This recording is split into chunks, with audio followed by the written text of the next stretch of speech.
सुप्रभात मेरे प्यारे छात्रों। ZB Zakaria English high school Nalasopara online education में आप लोगों का स्वागत है। कक्षा 5वीं, विषय हिंदी सुलभ भारती।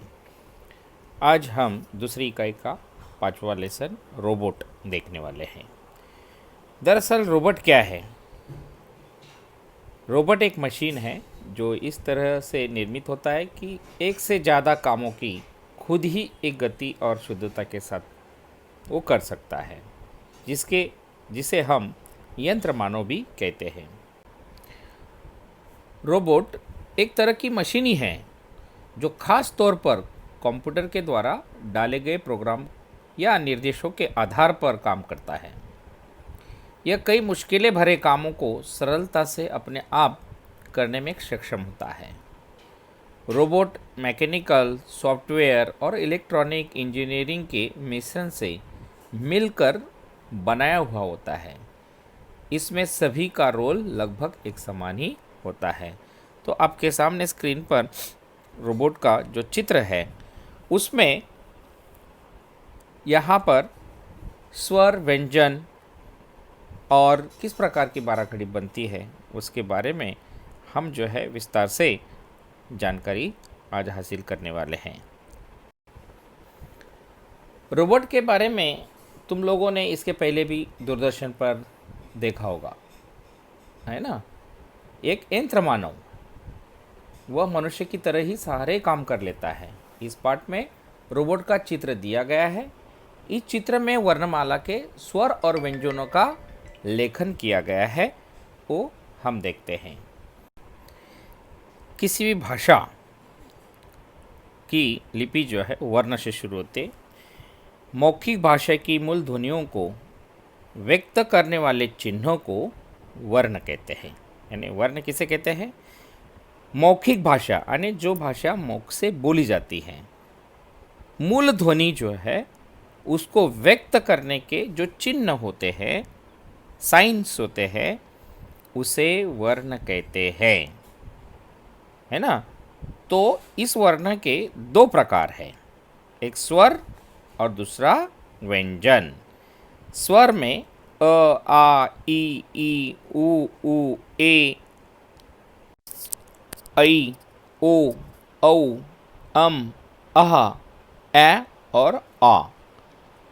ऐसे कुल मिलाकर हिंदी में वर्णमाला में स्वर जो है वो 15 होते हैं।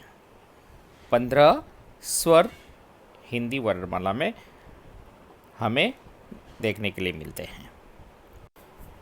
तो हमने वर्णमाला जो है उसका डेफिनेशन देखा। मौखिक भाषा की मूल ध्वनियों को व्यक्त करने वाले चिन्हों को वर्ण कहते हैं, ये डेफिनेशन देखा। अब इसके आगे हमें देखना है वर्णमाला किसे कहते हैं, है ना। वर्णमाला की डेफिनेशन इस प्रकार की है: भाषा की मूल ध्वनियों का क्रमबद्ध समूह जिसे वर्णमाला कहते हैं। क्रमबद्ध यानी क्रम से, यानी क, ख, ग, घ, न, च, छ, ज, झ, न, ये क्रम है। तो इस क्रम को वर्णमाला कहते हैं, है ना। वर्णमाला के उच्चारण के आधार पर दो भेद हमने देखे। उनमें से पहला हमने स्वर देखा, है ना। स्वर किसे कहते हैं? जिन वर्णों का उच्चारण बिना किसी अन्य वर्ण की सहायता से स्वतंत्र रूप से होता है उन्हें स्वर कहते हैं। यानी दरअसल ये इंडिपेंडेंट है, किसी के ऊपर ये डिपेंडेंट नहीं रहते हैं। जो इंडिपेंडेंट है उसे बोलते हैं स्वर। इंग्लिश में आप लोग उसको वावल्स कहते हैं, है ना। जिन वर्णों का उच्चारण के लिए किसी दूसरे वर्ण की आवश्यकता ही नहीं होती है, वो स्वर है, जिसको हमने अभी अभी देखा। और व्यंजन किसे कहते हैं? जिन ध्वनियों का पूर्ण उच्चारण करते समय स्वरों की आवश्यकता होती है उन्हें व्यंजन कहते हैं, कॉन्सोनेंट, है ना। यानी वहाँ पर क के अंदर अ शब्द मिला हुआ है, का के अंदर क और आ मिला हुआ है। तो ऐसे व्यंजन कितने हैं? कुल मिला के हम देखेंगे तो 33 व्यंजन्स है, जिसमें ड और ढ दो विशेष व्यंजन है और दो अलग अलग व्यंजनों के मेल से संयुक्त व्यंजन बनते हैं। उसके पहले हम व्यंजन का उच्चारण किस प्रकार का होता है वो देखेंगे। आपके सामने स्क्रीन पर वर्णमाला है क, ख, ग, घ, ण, च, छ, ज, झ, न। ये जो पांचवा वर्ण है उसे पंचम अक्षर कहते हैं। क्या कहते हैं उसका? पंचम अक्षर, जो संस्कृत में इसका ज़्यादातर उपयोग हमें देखने के लिए मिलता है।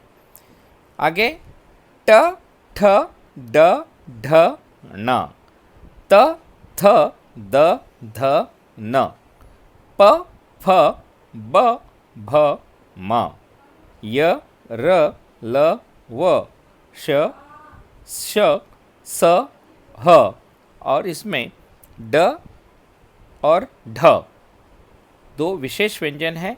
ड के नीचे एक नुक्ता लगा हुआ है और ढ के नीचे भी नुक्ता लगा हुआ है। अब आइए देखते हैं संयुक्त व्यंजन। संयुक्त यानी दो अलग अलग व्यंजन के मेल से संयुक्त व्यंजन बनते हैं, यानी दो अलग अलग व्यंजन। जैसे हम श देखते हैं जिसमें क आधा क और श षटकोण का, उसको मिलाकर श एक शब्द बना है, यानी इसको संयुक्त व्यंजन कहते हैं। वैसे त्र आधा त और र मिला हुआ है जिससे बना त्र। ज्ञ आधा ज और न मिला तो बनता है ज्ञ।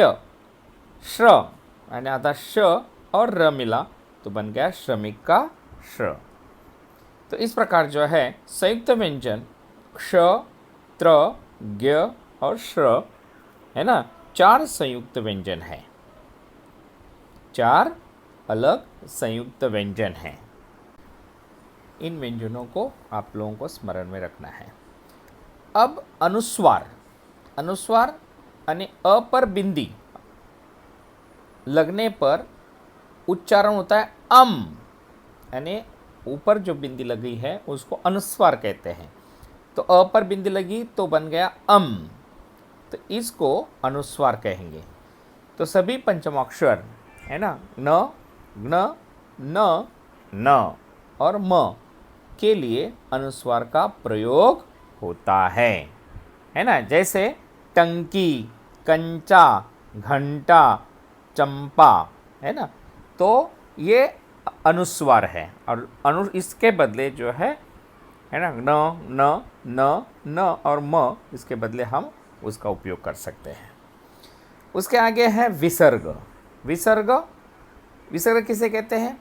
यानी अ के बाद दो बिंदियां लगने पर आ बनता है, उसका उच्चारण जो है ह जैसा होता है। अ को विसर्ग लगा आहा, यहाँ पे दो बिंदी जो है लगने से ये विसर्ग होता है, इसका उच्चारण हलांत में होता है ना, ह। यानी किसी भी व्यंजन को या स्वर को पीछे यदि ये दो बिंदी लग गई यानी विसर्ग लग गया तो उसका उच्चारण अह होता है। क को कहा है ना, प को पहा, ऐसा। उसके आगे अनुनासिक स्वर, अनुनासिक यानी जो नासिका के ऊपर से निकलता है ना। अ पर चंद्र बिंदु लगाया तो लगने पर ए उच्चारण होता है। इस ए को अनुनासिक चिन्ह कहते हैं, यानी एंकर वगैरह, इसका उच्चारण हम इस प्रकार का करते हैं जिसको अनुनासिक चिन्ह कहते हैं या अनुनासिक स्वर कहेंगे, जिसका उच्चारण नाक से हम करते हैं।